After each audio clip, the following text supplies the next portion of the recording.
Ngayong araw na ito ay magsusurvive tayo sa ilalim ng kabalanghuyan ng walang kain sa isang araw. Ngayon, sisimulan na natin.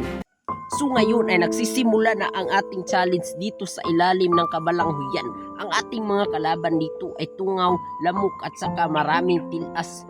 Ngayon ay maghihiga muna ako dito sa gilid para mas relaxing sa lahat, para mas lalong sumasarap at lalong lumalami. So pagkatapos kong humiga ay naglalakad-lakad-lakad na naman ako dito sa ilalim ng kabalanghuyan. Ngayon ay alas 3 na ng madaling udto.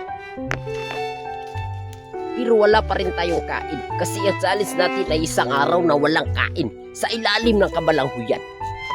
Ngayon ay makikita nyo sa aking likuran ang lawak ng kabalanghuyan. Maraming mga tilas, tungaw at marami pang ibang katatakutan.